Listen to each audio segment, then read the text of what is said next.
My name is Mikko, and it's time to go behind the lines.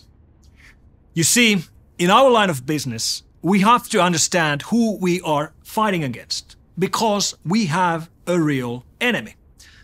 Unlike most other companies working in IT sector, security companies are fighting against attackers.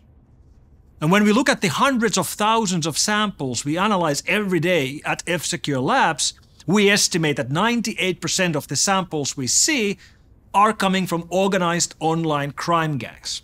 The rest of it, the last 2%, then gets divided to nation-state activity and hacktivists or extremists or hobbyists. But clearly, the biggest problem we have are organized online crime gangs.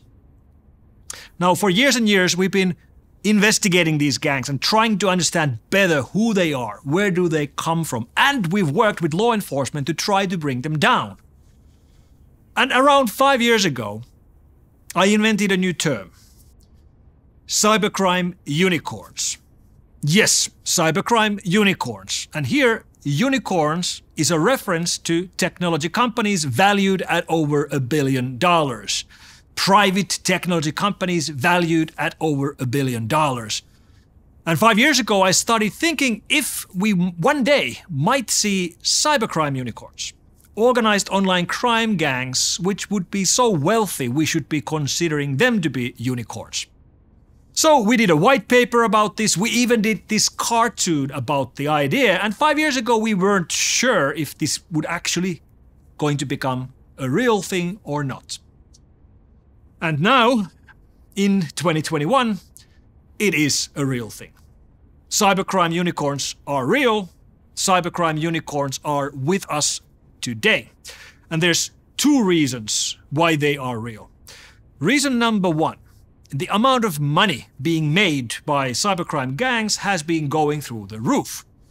And this is not just with ransomware, which is an obvious problem, but even when we look at other problems like denial of service blackmailing money amounts or money being stolen with business email compromise scams, it's all been growing. But nothing has been growing as much as ransomware blackmailing money figures. They are in hundreds of millions at least for every single year. So that's part of the problem. But then we have another part of the problem.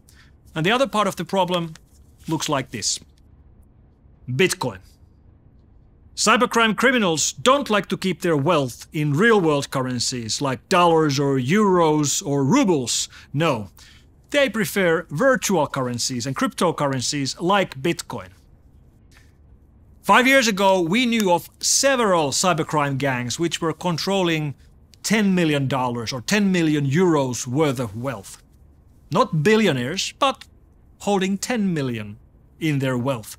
And 5 years ago, the value of one Bitcoin was $500. Today, the value of one Bitcoin is above $50,000, a 100-fold increase. So the only thing they had to do was to just sit on their Bitcoins for 5 years and they would automatically become unicorns.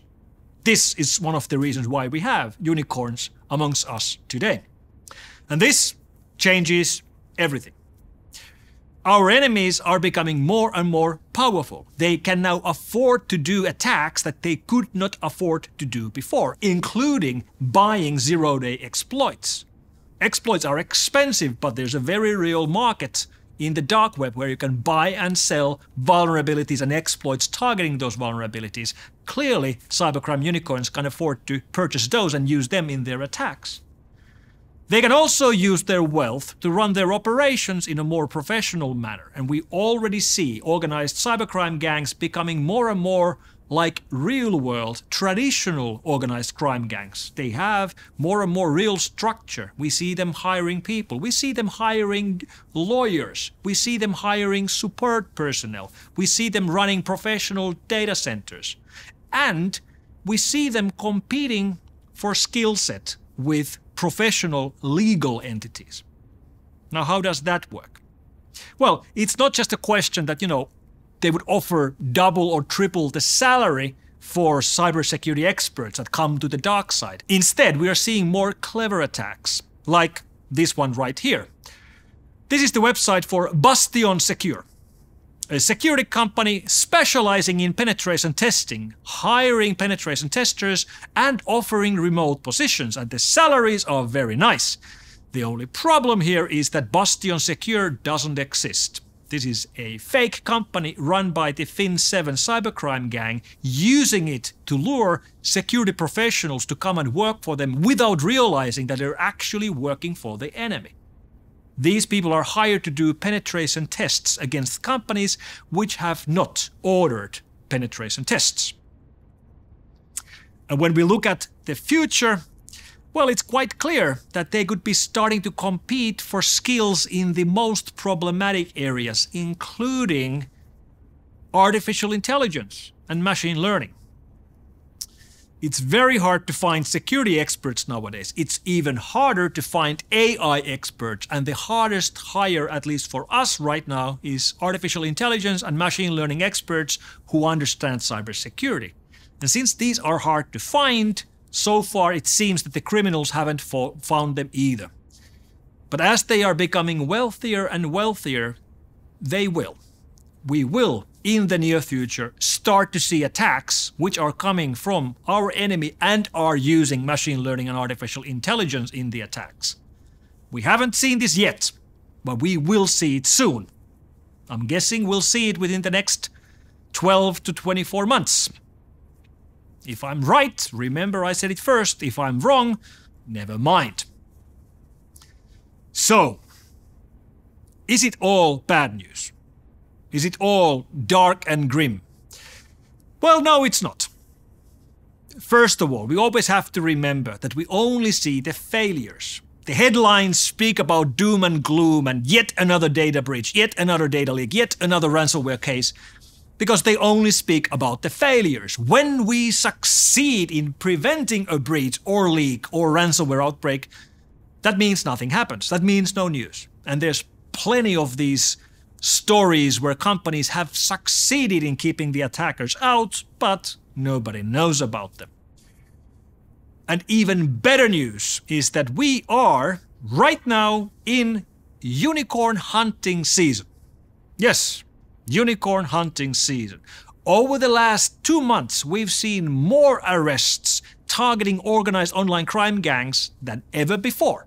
We've seen them in Russia, we've seen them in Ukraine, we've seen them in Poland, we've seen them in mainland China, we've seen them in places where we haven't seen law enforcement take action before. And the best single news is that US State Department is now offering $10 million for information leading to arrest of members of the dark side ransomware gang. $10 million, that's the kind of money which will start these gangs to hopefully start breaking from the inside. Insiders will start ratting on each other in hopes of getting that $10 million. And note here, $10 million, that's the same amount State Department is offering for ISIS and Al-Qaeda terrorist leaders. This is how seriously they are taking this problem. And I say it's about time. And that's what life behind the lines looks like right now. Thank you very much.